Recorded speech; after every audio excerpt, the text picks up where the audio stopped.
Welcome to my channel. Today, we're diving into a controversial story, sensitive questions about Israeli politics, the pressures on public figures, and the truth that not everyone dares to speak. We'll listen to a clip from Charlie Kirk on Patrick Bett's podcast, highlighted by Candace Owens, to understand what's really going on. And we'll speculate on whether this could be connected to Charlie Kirk's tragic death in 2025. But the fact is now Bibi and the Israeli hard-right government has a mandate. I got to be careful the way I say this. They're going to try to ethnically cleanse Gaza. Yep. I mean, I don't use that term lightly, okay? A few weeks before the tragedy yesterday, I called him and I spoke to him and I said, please come to Israel. I invited him to Israel. And sadly, that visit will not take place. But he was a defender of our common Judeo-Christian civilization. He was unbelievably excited to walk in the footsteps of Jesus here. Charlie Kirk, a well-known commentator, has visited Israel multiple times. He describes the country as a fortress with tight security, IDF soldiers everywhere, and advanced surveillance. But he raised a big question. How could a major attack happen without being stopped for hours? In a podcast with Patrick Bett, Kirk shared his doubts.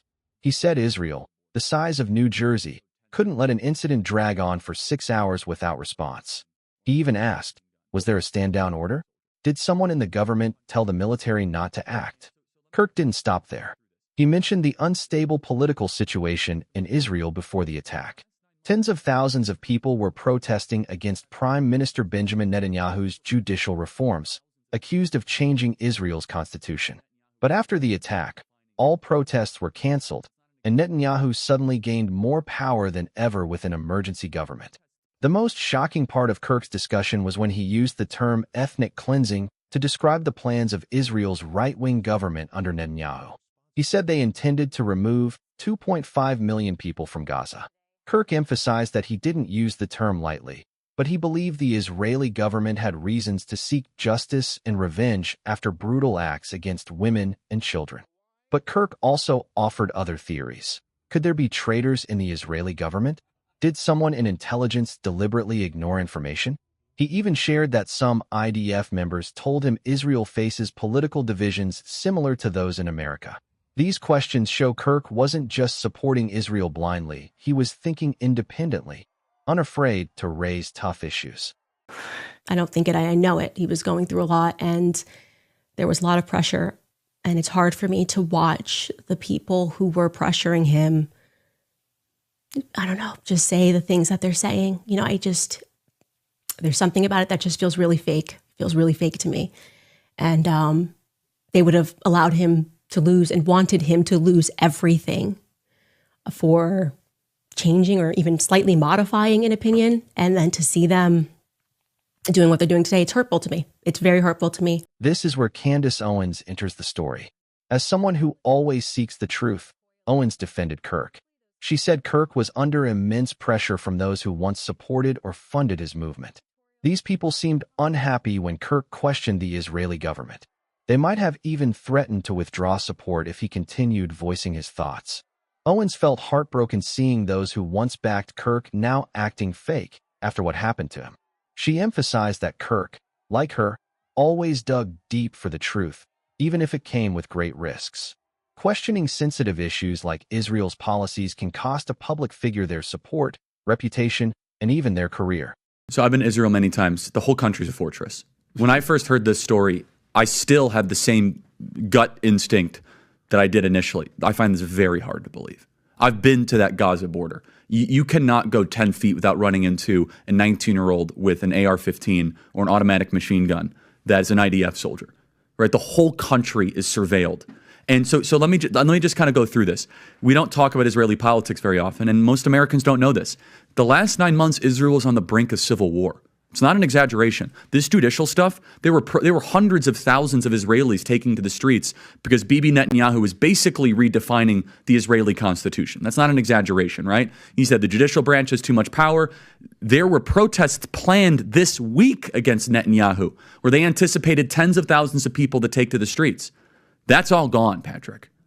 Netanyahu now has an emergency government and a mandate to lead. I'm not willing to say to go so far that saying that Netanyahu knew or there was intelligence here, but I think some questions need to be asked. Was there a stand down order? Was there a stand down order?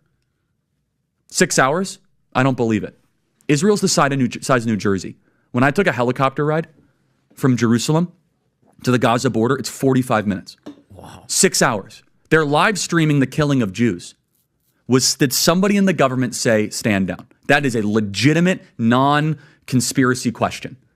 The whole country is the IDF. The whole country is. Yeah. And you're trying to tell me that they're going to concerts and kibbutzes and schools and by reports, 6 hours. Let's say it's 3 hours. And by the way, I'm actually very pro-Israel. So let me be so I'm not exactly. Well, I think we all are. No, I just want to make sure my position is clear here. But so Patrick, there are other explanations. It's possible that the Netanyahu government was double-crossed by bad agents. Okay? That's dark, but it's not as dark as what we're talking about. Okay? Another aspect is that Netanyahu might have traitors in his government, like legitimate traitors that have infiltrated.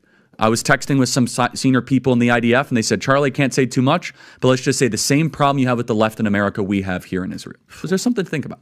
Just something to think about, right? Is that maybe there's some people within those intel agencies that aren't as sympathetic. Or maybe, Patrick, maybe they might have gotten a tip, they might have gotten whispers, but no one thought it would be 1,200 Jews dead. That's a potential, right? Because here's the essence of it. The essence is this. This is the closest thing to the Holocaust that any of us have lived through. But the fact is now Bibi and the Israeli hard right government has a mandate. I got to be careful the way I say this. They're going to try to ethnically cleanse Gaza. Yep. I mean, I don't use that term lightly, okay? They're talking about basically removing 2.5 million people from there, okay? And honestly, they have a mandate to go seek justice and revenge. They do. This idea that they need to have a truce or a peace treaty, that's morally crap after you see women and children be burned alive and dragged to the streets. But there are some serious questions here, Patrick. And let me tell you, my pattern recognition over the last 5 years has become pretty sharp. COVID, Maui fires, Epstein. When I see a story and it doesn't click, our guts. Now, let's address the elephant in the room.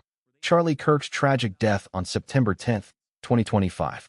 He was assassinated while speaking at Utah Valley University, and his killer was quickly identified. But could the questions he raised in this clip be connected to his demise?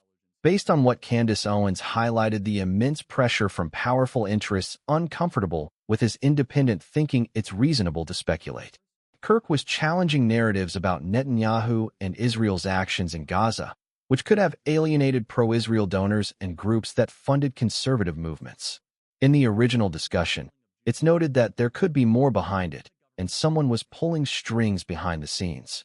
While there's no concrete evidence linking his questions directly to the assassination, the timing and context are suspicious.